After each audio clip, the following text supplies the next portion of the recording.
Pensa só, um pênalti perdido do jeito mais bizarro possível, um herói que ninguém esperava. E um gol, no finalzinho, que gerou uma polêmica danada e pode ter decidido um campeonato inteiro. Hoje, a gente vai mergulhar na incrível virada do Flamengo sobre o Corinthians, uma partida que simplesmente redesenhou a corrida pelo título do Brasileirão de 2025. Pois é, essa é a pergunta que não quer calar. Porque não foi só uma vitória comum, foi praticamente um roteiro de filme. Teve de tudo, herói, vilão, redenção e, claro, muita controvérsia. Vamos analisar cada ato dessa história para entender como essa reviravolta maluca aconteceu. Então, para a gente entender o tamanho da virada, a gente precisa voltar para o começo do jogo. O Corinthians, jogando em casa, na sua arena, começou a partida de um jeito avassalador. Era uma pressão absurda que sufocava um Flamengo que parecia, sei lá, completamente perdido em campo. Olha, e isso não sou eu falando não, hein? São as palavras do próprio técnico do Flamengo, o Filipe Luís. Ele mesmo admitiu. A superioridade do Corinthians era tática, era física, era tão nítida que o Flamengo parecia um time amador, só correndo atrás da bola, sem saber o que fazer. E com essa pressão toda, uma hora o erro acontece. E aconteceu. Um pênalti logo no comecinho do jogo. Era o momento perfeito para o Corinthians transformar todo aquele domínio em gol, abrir o placar e, quem sabe, matar a partida ali mesmo. O batedor, o atacante Yuri Alberto, resolveu fazer o quê? Inventar. Ele foi na cavadinha, aquela jogada que vive numa linha muito tênue entre a genialidade e a arrogância. É um lance de pura confiança, mas também um risco gigantesco. A ideia é mostrar frieza, é quase uma provocação para o goleiro. Pois é, a aposta não deu certo. Mas não deu nem um pouco certo. O chute saiu fraco, sem direção, uma coisa bizarra. O goleiro Rossi nem precisou pular. Ele simplesmente esperou a bola chegar e, de um jeito quase cômico, defendeu já sentado no gramado. Esse lance não só deixou o Flamengo vivo, como plantou uma sementinha de dúvida no Corinthians. Beleza, corta para o segundo tempo. É aqui que o roteiro do jogo vira completamente de ponta cabeça. O que era domínio do Corinthians virou desespero e o que era um Flamengo sufocado se transformou numa máquina de contra-ataque. Agora, preste atenção na velocidade que as coisas acontecem aqui.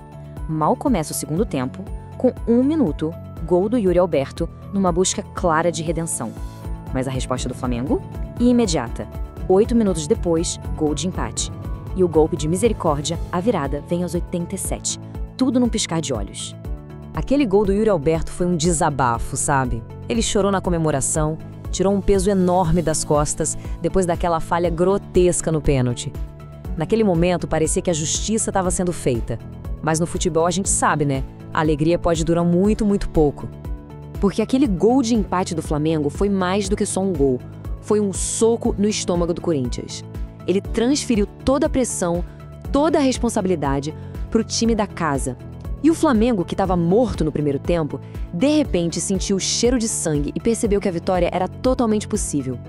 E se essa virada teve um nome, um responsável direto, esse cara foi o Jorge Carrascal. No segundo tempo, o colombiano simplesmente tomou conta do meio-campo. Ele encontrou espaços que não existiam e ditou o ritmo do jogo. O próprio técnico Filipe Luís resumiu perfeitamente.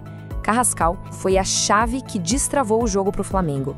Ele não só participou, ele comandou, ele quebrou as linhas de defesa com dribles e, como a gente vai ver, foi o cara mais decisivo em campo. E os números, os números não mentem, né? Eles mostram o tamanho do estrago que ele fez. É fácil a gente focar só nas 2 assistências, claro, mas olha o resto. 4 passes que deixaram alguém na cara do gol, 9 duelos ganhos no mano a mano. Ele não foi só um criador. Ele foi um guerreiro ali no meio. Uma atuação completíssima. E aqui estão os 2 momentos que definiram tudo. Na primeira assistência, é pura visão de jogo, achando a Arrascaeta onde não tinha espaço. Mas a segunda, aos 87, essa é obra-prima. É uma arrancada de força, de técnica, rasgando a defesa do Corinthians antes de dar o passe para o gol da vitória. Ele foi o arquiteto dos 2 gols. Simples assim. E para fechar a conta e não deixar nenhuma dúvida, tá aí a nota dele. Uma nota 8.5 no SofaScore é coisa de outro mundo. Para ter uma ideia, a maioria dos jogadores ficaria na casa do 6, 7. Essa nota não só confirma, ela carimba. Foi uma atuação de gala, a atuação do verdadeiro craque do jogo. Mas claro, né, um jogo desse tamanho, com essa história toda, tinha que ter uma polêmica para fechar o pacote, certo? O gol da vitória do Flamengo nasceu de um lance que até hoje gera muita reclamação do lado corintiano. Tudo começou num lance que parecia bobo, sabe? Uma disputa de bola na lateral. O jogador do Flamengo, o Plata, cobra o arremesso bem rápido, pega a defesa do Corinthians toda bagunçada e dá início à jogada que decidiu o campeonato.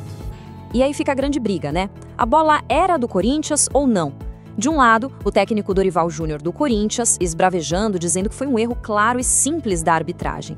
Do outro, uma visão mais pragmática, como a desse comentário aqui. O lance pode até ser duvidoso, mas a falha real do Corinthians foi não ter matado o jogo quando teve um monte de chance.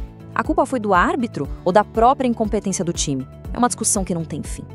Bom, polêmica pra lá, polêmica pra cá, o que importa é que o 2-1 no placar bagunçou completamente a tabela do Campeonato Brasileiro. Vamos ver o impacto direto que essa única vitória teve na briga pelo título. E olha só o tamanho do estrago na tabela. Com essa vitória, o Flamengo foi para 54 pontos. A diferença que abriu para o Cruzeiro e para o Palmeiras, que ficaram para trás, foi brutal. O que era uma disputa acirrada, ponto a ponto, de repente ganhou um favorito disparado. E no fim das contas, o que isso significa? 4 pontos de folga. Num campeonato tão difícil, isso é uma tranquilidade enorme. Significa jogar toda a pressão para os adversários e, o mais importante de tudo, passar a depender só de si mesmo para ser campeão. Não foi só mais uma vitória, foi um passo gigante em direção à taça. E a gente fica com essa pergunta no ar. Olhando para trás, lembrando daquela cavadinha perdida, da genialidade do Carrascal e da virada nos minutos finais, fica a questão. Foi ali, naquela noite em São Paulo, que o campeonato foi de fato decidido? Bom, só a história vai dizer.